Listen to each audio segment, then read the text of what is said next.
Program Love Your Child hadir untuk memberikan pencerahan dengan didukung berbagai sumber informasi psikologi terbaru untuk menambah wawasan para orang tua dalam mendidik dan mengasuh putra-putri kita tersayang.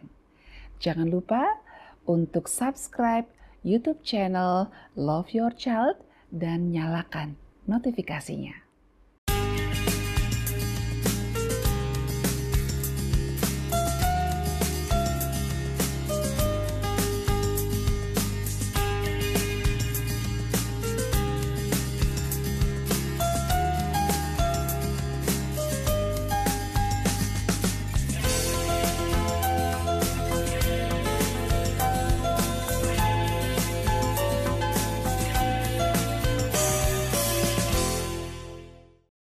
Shalom pemirsa, apa kabar Anda?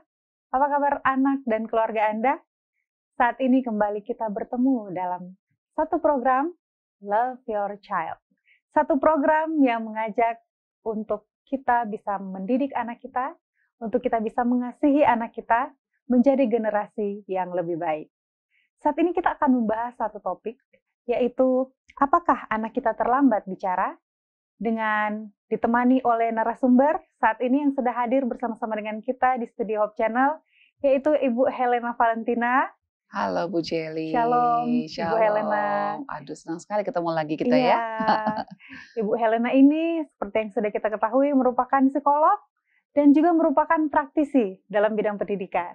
Apa kabar Ibu Helena? Luar biasa. Luar biasa ya. Luar biasa karena melewati hari-hari bersama anak-anak yang kita temui, dididik di rumah dan di sekolah. Wah, itu menyenangkan sekali. Wah, luar biasa. Dan saat ini kita akan membahas satu topik, yaitu tentang anak-anak yang terlambat untuk berbicara, Ibu Helena. Ya, speech delay itu bahasa kerennya ya. Speech delay memang apa ya, boleh dibilang sekarang ini saya sering sekali menemukan kasus seperti ini di mana-mana gitu ya. Yang datang pada saya suka bilang bahwa anak saya speech delay karena mungkin autis kali ya Bu ya gitu. Ya kan mungkin awal-awalnya karena mungkin tetangga-tetangganya bilang, ih kok anaknya belum bisa ngomong, udah umur 1 tahun kok masih diem aja nih gitu. Nah, kalau saya juga kan punya anak nih, balita, jadi umurnya hampir 2 tahun. Nah, kalau misalnya kita bisa bilang nih, Ibu Helena, kira-kira anak itu yang normalnya mereka berbicaranya biar bisa tidak dibilang speech delay itu dari umur berapa kata, atau bagaimana kira-kira? Iya, sebenarnya dari umur 2 bulan. 2 bulan ya? Dari umur 2 bulan tuh sebetulnya anak-anak sudah mulai bisa dideteksi. Nih anak ini ada tanda-tanda speech delay atau keterlambatan bicara atau tidak. Karena pada usia 2 bulan sebenarnya anak-anak sudah mulai bisa membuat bunyi dari organ-organ mulut dia gitu ya. Jadi seperti apa tuh namanya bubbling, cooing. Bubbling tuh kayak dia Iya, sering gitu. Terus cooing, kayak suara-suara bukan gitu kan. Udah bisa setelah 2 bulan tuh. Tapi kalau diem aja nggak ada suaranya, berarti itu udah jadi tanda awal ya? Mungkin kita perlu ya datang saja sama dokter ya. Konsultasi. Datang sama dokter, bisa ke rumah sakit tumbuh kembang anak, mengkonsultasikan supaya apa tuh namanya bisa mendapat penjelasan lebih lengkap gitu. Jadi jangan dibiarkan gitu. Kalau itu udah merupakan tanda ya? Iya, nah biasanya normalnya itu usia 12 bulan sampai 18 bulan. 1,5 tahun berarti? Iya, 1 sampai 1,5 tahun itu anak-anak tuh sudah bisa ngomong dengan kata yang jelas. Mama, 1, 2 papa, kata gitu ya. Mungkin sih di pikiran dia atau di perbendaharaan dia sudah banyak kata-kata. Tapi dia mungkin sudah tahu ini adik, ini kakak. Kok mungkin adik sih ya. Udah adik baik dong ya berarti. Oh ini nenek, ini kakek, ini kakak. Dia udah tahu tuh. Tapi yang mungkin terdekat dengan dia dan lebih terekspos lebih banyak itu biasanya akan lebih mudah untuk dia ucapkan. Ya, jadi kayak mama gitu. Mama, papa. Iya, seperti itu. Nah, kalau udah 1 tahun sampai 1,5 tahun, loh kok masih belum bisa ngomong satu kata gitu pun, ya itu juga perlu ada tindakan kita untuk bisa bertanya lah paling tidak ya, bertanya paling tidak untuk mendapat masukan Dari dokter tentang gitu. dari dokter anak, dari ya dari klinik tumbuh kembang anak atau dari psikolog anak ya seperti itu. Nah, jadi memang harusnya anak itu kalau sudah 1,5 tahun paling tidak sudah bisa bilang papa atau Mama. enggak mama gitu ya.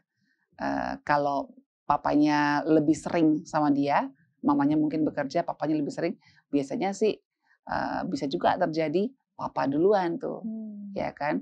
Tapi nggak mungkin dia akan sebut bintang film duluan, nggak mungkin. Nggak mungkin lah ya. Walaupun diekspos terus di TV, tapi dia mungkin suka lihat-lihat juga nih karena diizinkan oleh orang tuanya, tapi biasanya yang menyentuh dia itu yang akan lebih dia duluan ucapkan tuh berhasil. Dan biasanya itu mama akan seneng, terharu, air mata keluar, berlinang-linang Aku gitu sampai ya. videoin itu. Oh Pertama gitu. kali dia bilang mama tuh 6 bulan. Waduh. Mama. Aduh, Sampai videoin aduh. saking padahal sudah anak kedua tapi tetap aja perasaannya terharu kalau terharu dengar. ya. Kenapa kok mama bukan papa ya? Terus yang kedua tuh 2 tahun harusnya tuh dia sudah bisa ucapkan kosakatanya tuh 50 kata loh. Cukup banyak Iya juga kan? ya 50. Iya, mama, papa, terus Kakak, dede, minum, mau. mimi, apa gitu ya kan. Tapi kalau kurang dari 25 kata, padahal udah 2 tahun. 50. Nah, ya jadi kalau kurang dari 25, jadi 25 sampai 50 itu range-nya. Tapi pada umumnya itu 50 lah gitu ya. 50 kalau dia distimulasi dengan baik, dirangsang dengan baik, sering diajak ngobrol, sering dengar lagu-lagu gitu. Nah, itu mestinya tuh antara 25 sampai 50. Yang terbanyak tuh normalnya 50. Tapi kalau 30 oke lah, masih ditoleransi. Tapi kalau sampai kurang dari 25, ini satu tanda yang perlu diwaspadai. Ya, kemudian juga di usia 2 tahun ini biasanya sudah gabung tuh 2 kata. Misalnya mama, mamam, papa, bubuk. Kalau dari sambung-sambung sama dia. Ya, jadi sudah ada perkembangan bahasa gitu ya. Dan kalau sudah 3 tahun, wah ini dia nih. Begitu pesatnya dari 2 tahun ke 3 tahun, itu tadinya kan kalau 2 tahun tuh 50 kata ya. Tapi kalau sudah 3 tahun 1000 kata dia sudah bisa. Langsung berapa kali lipat itu? 1000 kali lipat. kata. Itulah dia sanggup untuk mengucapkan kata-kata yang dia dia kenal. Untuk dia ucapkan. Iya, tapi kalau di usia 3 tahun loh kok masih kurang dari 200 ya. Wah, ini udah sangat-sangat minim. Jadi kita jangan bangga kalau anak kita 3 tahun sudah bisa menyebutkan 10 kata. Itu masih sangat kurang. Masih sangat kurang ya. Oke, Bu Helena, kita akan tetap membahasnya. Pemirsa, tetaplah bersama kami di Love Your Child.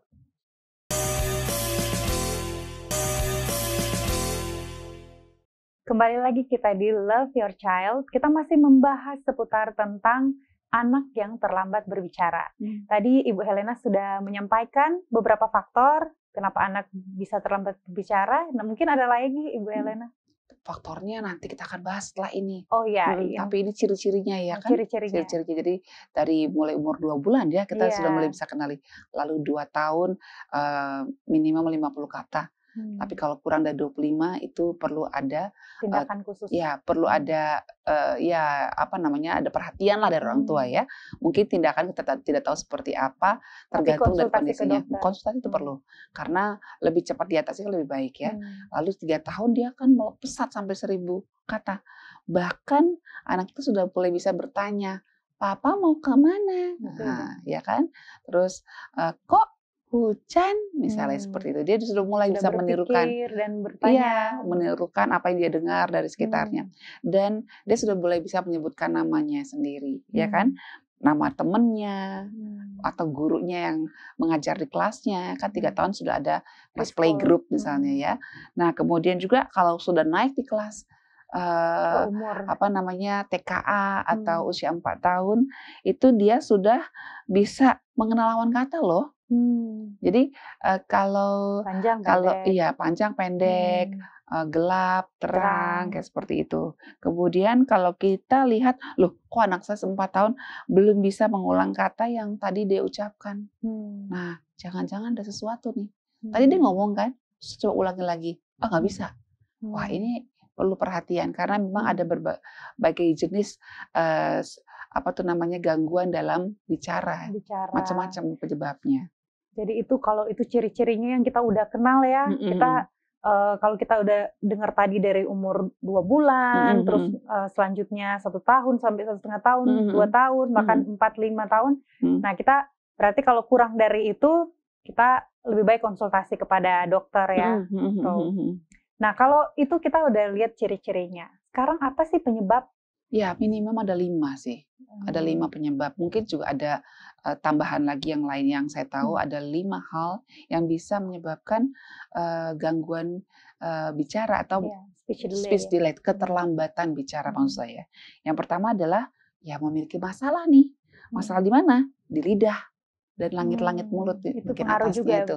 Karena itu kan alat bicara, ya kan? Jadi kemungkinan ada kesulitan mengontrol otot pada bagian mulut ini.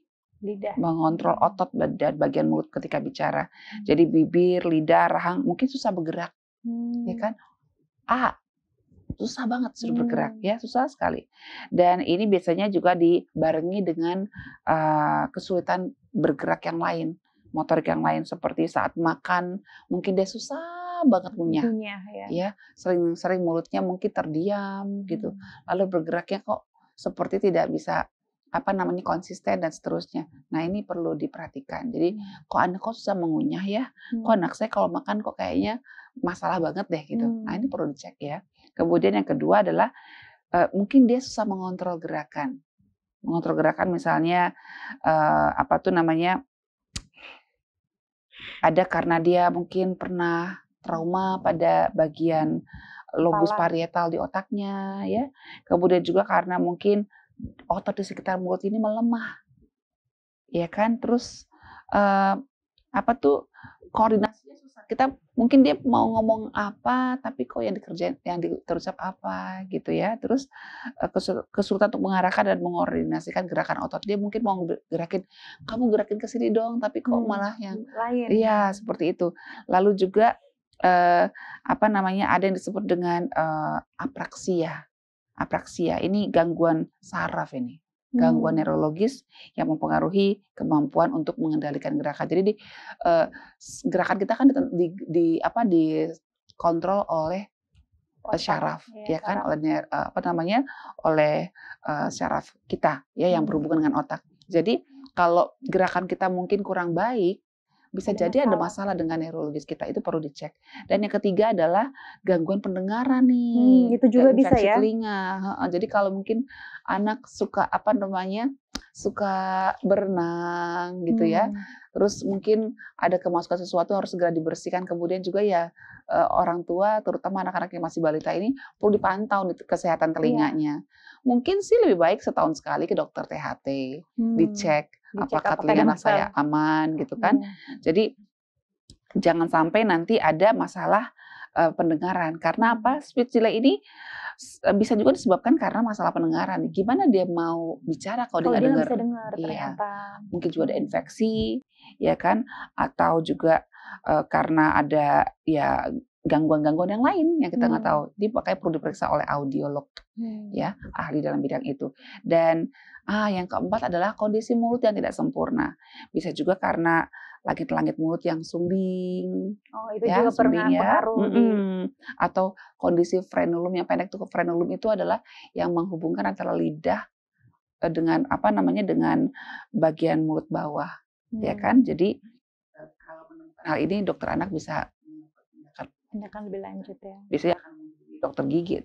Kemudian juga memiliki masalah perkembangan ini, bisa karena cerebral palsy, bisa karena cedera otak traumatis, bisa juga karena kondisi otak yang kurang sempurna. Jadi ada paling tidak ada 5 macam faktor. Iya, jadi karena syarafnya, karena mungkin masalah pendengaran yang terinfeksi mungkin dan seterusnya. Iya, walaupun kadang saya dengar ya kalau ini kan dari segi yang memang benar-benar dipelajari dan diteliti. Kalau saya sering dengar orang-orang sering bilang anak tuh harus sering diajak ngobrol.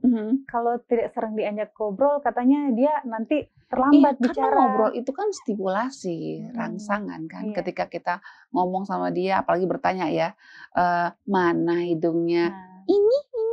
Coba ada berapa ini? Coba hitung yuk, satu, bareng-bareng yuk. Kan itu kan sebenarnya melatih dia untuk berespon, bereaksi. Jadi stimulasi itu penting. Jadi ngobrol itu bukan berarti kita curhat sama dia. Terlalu menyesal nih bapak kamu lah. Ngobrol tuh maksudnya melatih dia untuk bicara. Cukup panjang nanti resikonya kalau kita biarkan ya speech delay. Oke Ibu Helena, kita akan bahas berikutnya tentang efek ya. Tapi mungkin kita akan kembali. Untuk pemirsa, tetaplah bersama kami di Love Your Child.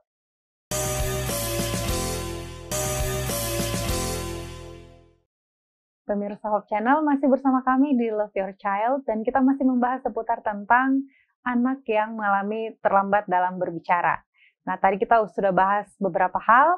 Nah, sekarang mungkin kita akan lihat efek nih, Pak. Iya, pasti ada efeknya speech delay ini. Karena kira-kira kan efeknya apa? Yang paling utama tuh memang dia tentu saja akan ada hubungannya dengan prestasi belajar ya, prestasi akademik. Karena kan kalau dia susah untuk bicara, nanti kalau pelajaran bahasa gimana coba? Iya kan? Iya kan disuruh membaca, terus dia nggak bisa mengucapkan, terus gimana? Ya kan? Jadi memang akhirnya nanti bisa berpengaruh kepada kesulitan belajar juga sih, ya kan? Dan keterampilan untuk berbicara itu kan sebenarnya kan kemampuan yang harus dikuasai oleh anak-anak, ya kan? Kita bisa bilang, loh kenapa nggak dimasukin aja ke SLB, kan belum bisa bicara. Sebenarnya mereka ini anak-anak yang speech delay nggak selalu harus ada di SLB. Dia juga sebenarnya bisa ditangani. Kalau dia memang masalahnya adalah masalah yang sebetulnya perlu diterapi seperti itu. Jadi masih perlu perbaikan seperti karena ototnya yang terganggu atau mungkin ada masalah trauma pada otak dan sebagainya. Mungkin ada tindakan-tindakan yang bisa membantu dia. Karena memang kalau dia dibiarkan untuk tidak bisa berbicara dengan baik, ya kan, gimana menjawab pertanyaan? Ya ketika guru bertanya, terus dia diam aja, kan nilainya 0 dong, ya kan? Dan kemudian juga akhirnya dia jadi mungkin nggak nyaman di kelas karena jadi orang yang berbeda dan ya mungkin tanpa sadar teman-temannya juga memandang agak gimana gitu, sehingga akhirnya dia biasanya anak-anak yang speech delay dan tidak ditangani menjadi tidak percaya diri, benar Ibu Jelly, dan yang kemudian juga akhirnya jadi nggak suka sekolah. Ya kan, nggak suka sekolah dia, dan setelah itu kalau udah nggak suka sekolah gimana? Di masa depan tentu saja dia akan menjadi orang yang susah dapat pekerjaan yang baik kan? Itulah karena dibiarkan dengan kemampuan berbicara yang tidak ditangani. Dan yang ketiga, efek jangka panjangnya adalah akan sulit juga untuk bersosialisasi dengan teman. Dengan teman ya. Tentu saja ya. Jadi kalau ngomongnya mungkin terbata-bata. Tidak lancar gitu, ya mungkin temennya juga capek dengerin dia kali ya. Males akhirnya jadinya. Mungkin ya kalau anak-anak yang mungkin dilatih oleh orang tuanya untuk menerima temannya dengan segala kekurangannya mungkin akan lebih mudah. Tapi kan nggak semua anak begitu, ya kan? Sehingga akhirnya ini anak yang speech delay berkelanjutan seperti ini tanpa ditangani bisa jadi takut loh berada di tempat umum. Ya ada namanya fobia sosial. Ya kan, jadi takut ketemu orang banyak, nggak mau kenapa, nanti takut nanti kalau disuruh ngomong gitu, takut nanti akhirnya malah diketawain dan akhirnya malah jadi jadi olok-olok dan terus terganggu deh emosionalnya, ya kan, jadi mudah sedih, jangan-jangan malah depresi tuh, ya kan? Gitu. Jadi memang kita perlu atasi segera ini. Harus dilihat, diamati, dan harus ada tahap selanjutnya harus kemana? Diatasi, kita harus atasi. Jadi kalau ada anak kok telat bicara atau ada masalah dengan kemampuan bicaranya harus segera diatasi. Nah, gimana itu pertanyaan? Jadi gimana cara mengatasi anak yang speech delay ini? Emang ini penting ya kita ketahui ya, karena kalau cuma tahu efeknya doang apa guna ya? So what gitu loh gitu kan. Jadi anak yang pertama adalah tadi kan kita sudah bahas ya, dari 2 bulan udah diketahui kira-kira ini kok nggak ada suara apa-apa, kira-kira nih speech delay atau tidak gitu. 1 tahun. Tadi masih ingat nggak Bu Jelly, Iya, ya kan? 1 tahun, 1,5 tahun. 1 tahun harusnya sudah bisa mengucapkan satu aja kata yang jelas gitu Jelas. kan, atau beberapa kata. 2 Lalu tahun. setelah 2 tahun sudah bisa 50. 50, lalu 3 tahun 1000. 1000 gitu. Ya 4 tahun tuh sudah bisa Bertanya, lawan lawan kata. kata dan seterusnya ya kan, dan bisa mengulang apa yang diucapkan gitu. Nah, yang setelah berbicara ini ya kita bisa bantu, paling utama adalah tentu saja perhatian dari orang tua, ya kan? Jadi kalau apa tuh namanya, kita bisa lihat apa tuh anak-anak sedang berusaha untuk ngomong pada umur 1 tahun, kita bisa latih mereka untuk apa namanya, mengungkapkan itu. Jadi mungkin karena dia baru 1, 2 kata bisa kan kalau 1 tahun, misalnya ditunjuk begini, "Oh kamu maksudnya mau minum. Coba bilang minum nak," gitu misalnya. Ya tapi mungkin dia akan susah ya kan, tapi nggak apa-apa. Terus kalau dia bilang gini, "Dadah, dadah," gitu, "Oh dadah, dadah sayang, papa pergi ya," gitu-gitu misalnya, disambung-sambungin aja. Terus misalnya, baju deh, "Oh kamu pakai baju warna apa?" gitu. Jadi kan apa tuh namanya, dia merasa bahwa, "Oh orang tuaku menerima apa tuh, menerima perkembanganku ya, kok dia ngerti ya apa yang gue omongin." Wah makin semangat dia. Kan setiap orang kalau merasa diterima, merasa di-support itu akan berusaha untuk berkembang lagi gitu. Dan yang berikutnya, memang kita bisa ajarkan dia untuk menggunakan kosakata yang sebenarnya, misalnya kayak mamam, makan. Iya, gitu. jadi jangan dibiarin terus. Jadi mamam, "Oh iya kamu mamam ya?" "Iya loh," terus. Jadi makin lama makin terbiasa dia ngomong gitu kayak minum, seperti itu. Seperti Jadi anak saya sekarang num. Oh gitu. Jadi yang sebenarnya. Terus memang kita perlu sering bercerita sih. Ya storytelling sama anak-anak ini powerful banget dalam banyak aspek. Ya menanamkan nilai-nilai, mengajarkan tentang kebaikan-kebaikan keluarga gitu ya. Nilai-nilai keluarga dan juga ya ini tadi melatih dia untuk mendengar kata sekaligus mengucapkannya. Kan setelah kita bercerita bisa tanya jawab kan. Masih ingat nggak tadi mami cerita? Tadi siapa yang minta sup kacang merah? Esau. Iya betul. Nah itu dia kan, jadi daya ingatnya juga dilatih. Kemudian memang banyak orang tua yang anaknya speech delay itu adalah orang tua yang memang jarang merespon anaknya. Jadi kalau misalnya anaknya ngomong apa gitu, diemin aja dia. Mama. Ya udah sana. Mama lagi repot nih. Terus anaknya bilang dadah. Ya udah, terus mau apa lagi? Dadah. Mamanya sibuk sendiri, papanya sibuk sendiri baca koran barangkali. Ya ini kurang direspon. Ya akhirnya anaknya jadi kurang semangat ya untuk melatih organ mulutnya untuk bicara ya. Kemudian juga memang kita perlu ingat baik-baik. Ini saya punya kasus apa tuh anak yang kebanyakan pegang handphone loh. Ya jadi kurangi frekuensi menatap layar atau screen apa namanya aktivitas ya dengan gadget seperti itu. Jadi memang Asosiasi Dokter Anak di Amerika mengatakan ya paling banyak 2 jam sehari kalau memang harus nonton TV atau yang lain ya seperti itu. Dan yang berikutnya ya terapi lah, terapi, konsultasi dengan dokter. Mudah-mudahan bisa terselesaikan, teratasi. Silakan Ibu Helena untuk closing statement-nya. Oke, Bapak Ibu di rumah, saya berharap kiranya apa yang kita sampaikan pada hari ini bisa membuat Bapak Ibu semakin menyukai kesempatan yang berharga untuk berkomunikasi dengan anak-anak sehingga mereka bisa berbicara dengan leluasa dan semakin hari semakin bertumbuh dan berkembang untuk menjadi berkat bagi sesama. Oke, baik. Terima kasih Bu Helena.